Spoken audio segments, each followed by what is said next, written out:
Traditional layered architectures fail when infrastructure dependencies leak into the business logic. If your service layer imports Spring Data JPA, you are tightly coupled. Hexagonal architecture solves this by strictly enforcing the Dependency Inversion Principle.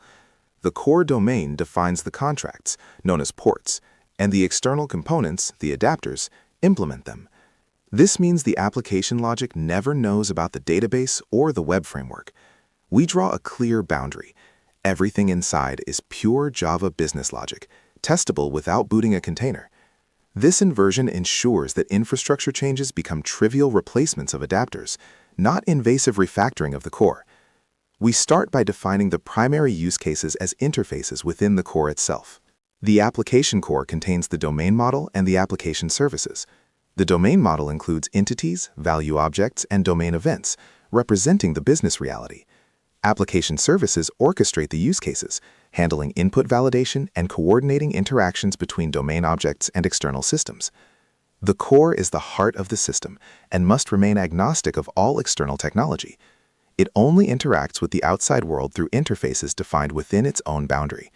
This isolation guarantees that the business rules are protected from technical implementation details, maximizing maintainability and ensuring the system's longevity. Driving ports are the interfaces that define the application's capabilities, acting as the API for primary actors. These interfaces reside inside the core, typically in a package named port.in. A driving port, such as createAccount port, exposes methods like createAccount command, which accepts a simple data transfer object containing necessary input parameters. The core implements the business logic behind this interface. Any external component that wants to interact with the application must implement a driving adapter that calls this port. The port ensures that all incoming requests conform to the expected business operations. A driving adapter translates external technology calls into calls to the driving port. For a web application, the Spring Boot REST controller acts as the driving adapter. This controller receives an HTTP request, maps the request body to the command object required by the port, and then invokes the corresponding method on the application service implementation. The adapter handles all technology-specific concerns, such as HTTP status codes, serialization, and request mapping annotations. Crucially, the controller only holds a reference to the driving port interface, never the concrete application service implementation, maintaining the dependency rule. Driven ports define the interfaces the core needs to fulfill its use cases, acting as contracts for secondary actors like databases or messaging queues. These interfaces reside in the core, typically in port.out. Examples include load account port or send notification port. When an application service needs to persist data, it invokes a method on the load account port interface. The core does not know if this data is stored in a relational database, a NoSQL store, or an in-memory cache. It only knows the contract defined by the port.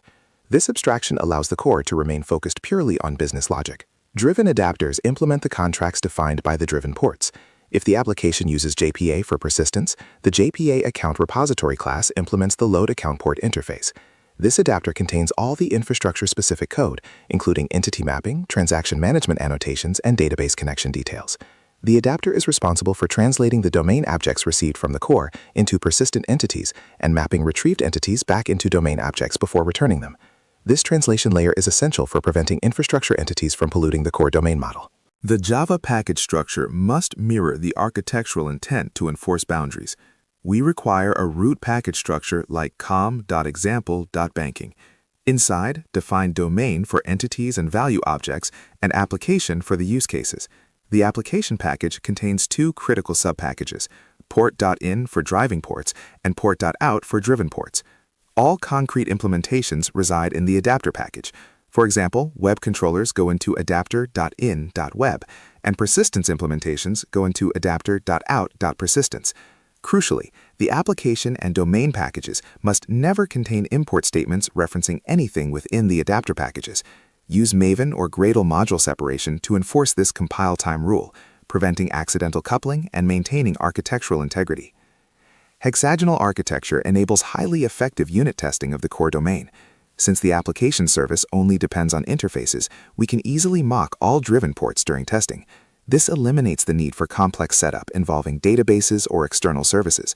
We instantiate the application service, inject mock implementations of the required ports, and verify that the business logic executes correctly and that the expected port methods were called with the correct parameters. This testing strategy isolates the business rules completely, ensuring that test failures are always attributable to logic errors, not infrastructure configuration issues. The primary operational benefit is infrastructure flexibility. If the requirement changes from using a relational database to a document store like MongoDB, only the driven adapter implementation needs replacement. The core domain, the driving ports, and the application services remain completely untouched. This capability drastically reduces the cost and risk associated with technology migration. Furthermore, deploying the application in different environments, such as using an in-memory adapter for local development and the cloud-based adapter for production, becomes a simple configuration change, maximizing deployment agility and reducing environment drift.